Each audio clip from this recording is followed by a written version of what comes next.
pas de problème. Salut les bibis. Comment c'est aujourd'hui?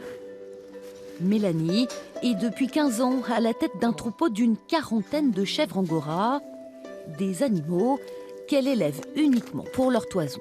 C'est des animaux qui ont une forte productivité de mohair. C'est leur seul travail. En fait, on fait rien d'autre avec. Jamais on les mange, on ne traite pas les femelles pour prendre le lait. C'est vraiment que pour le mohair.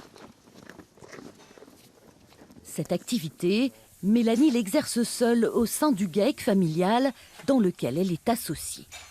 Moi, je pense que c'est une très bonne chose. Elle fait partie de l'exploitation familiale, donc elle a le droit à son atelier, même si c'est un devoir. Je pense que ce soit une femme ou que ce ne soit pas une femme, il n'y a aucune différence. Chez nous, il n'y a aucune différence.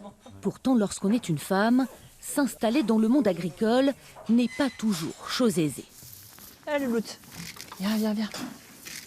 J'ai quand même choisi mon activité en me disant, voilà, c'est un petit élevage, ça ne prend pas beaucoup de surface.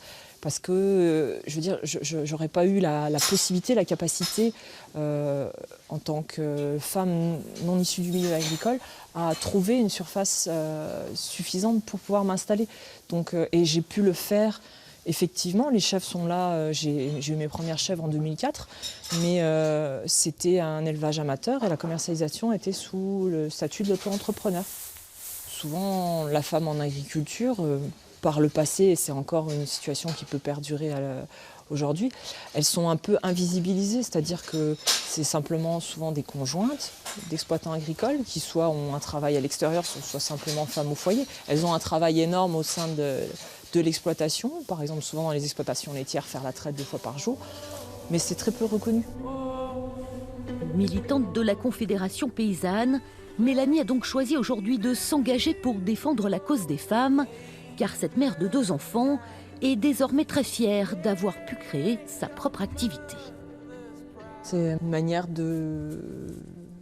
d'être indépendante, d'exister au sein de notre association avec mon mari et mon beau-frère. Et puis c'est vrai que eux, c'est les céréales, c'est les vaches, c'est ce qu'ils ont vu dans leur exploitation familiale depuis qu'ils sont enfants. Moi, c'était totalement autre chose, donc j'avais besoin de trouver ma voie, ma place et ce qui me correspondait dans l'activité agricole. Avec son petit élevage bio, Mélanie produit environ 150 tonnes de laine chaque année, qu'elle transforme en différents types de vêtements et accessoires de mariage.